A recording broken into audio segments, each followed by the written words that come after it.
Welcome back, listeners of the Digital Town Crier.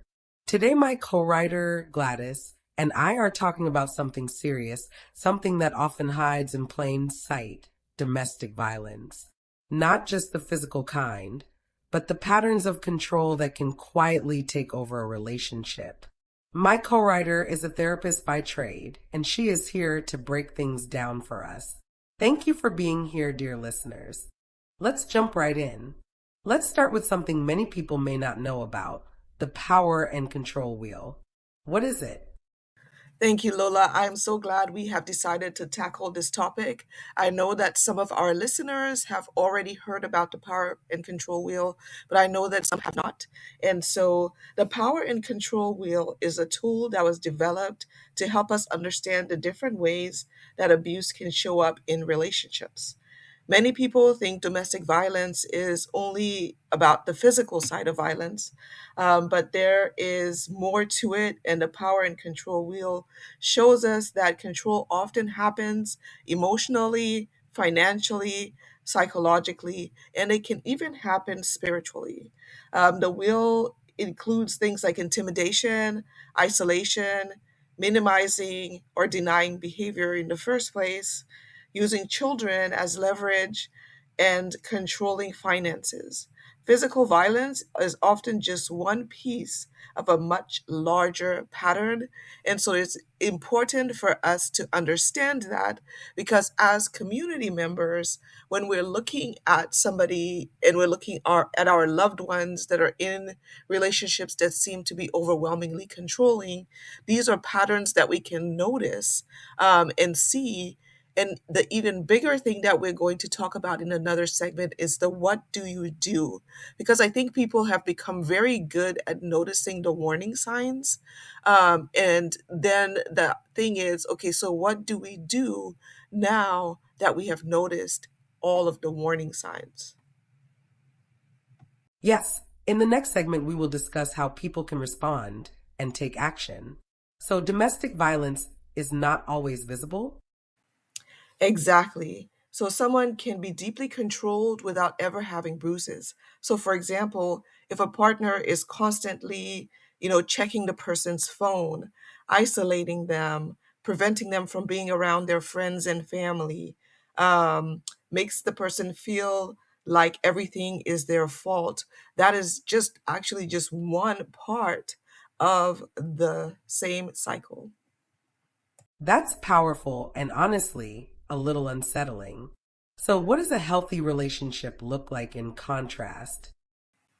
So that's where the equality wheel comes in.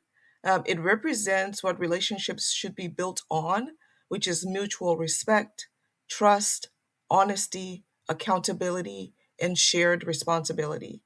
Instead of control, you have partnership. Instead of fear, you have safety. Instead of manipulation, you have open communication. So, if the power and control will shows us the problem, the equality will shows us the goal. Yes, exactly.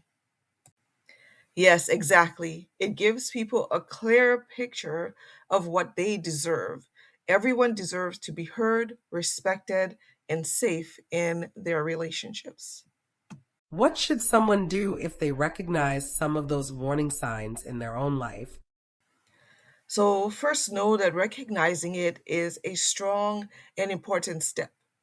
You're not overreacting, these patterns matter. Second, reach out to someone you trust, a counselor, a support organization. You don't have to navigate this alone. And for communities, we need to prepare to respond with compassion, not judgment, and support so that we can save lives. That's a message we all need to hear. Before we close, what would you want our listeners to carry with them today?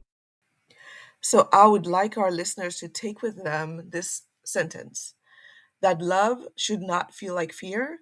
And if it does, there's something that needs attention. Healing is possible with the right support, understanding, and courage. Before we go, let us take a moment of silence for the 8 children that lost their lives to domestic violence this weekend. Please hold their mothers in your prayers. as they recover in the hospital. Now for a moment of silence.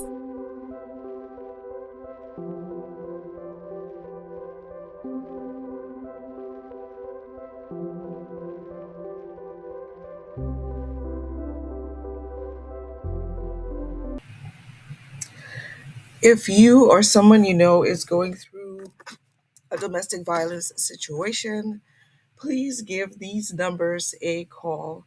So there's the National Domestic Violence Hotline.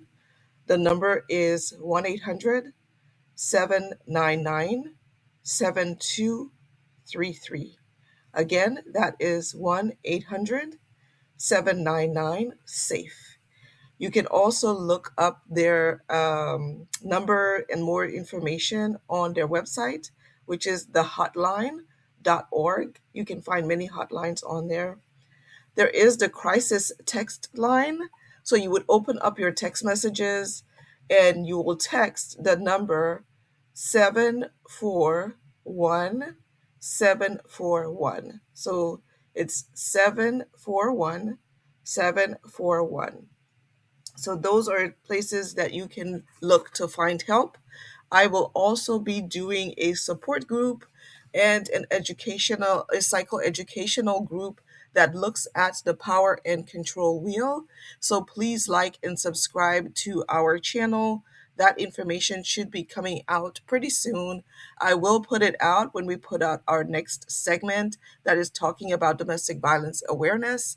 And our next segment is going to be focused on more on what can be done and what can the community do to support these efforts and bring domestic violence to an end in our communities. Thank you so much for listening. Thank you for being here. And please know that we have you all on our thoughts and we're thinking about ways that we can do more education. So thank you. This is Gladys and Lola.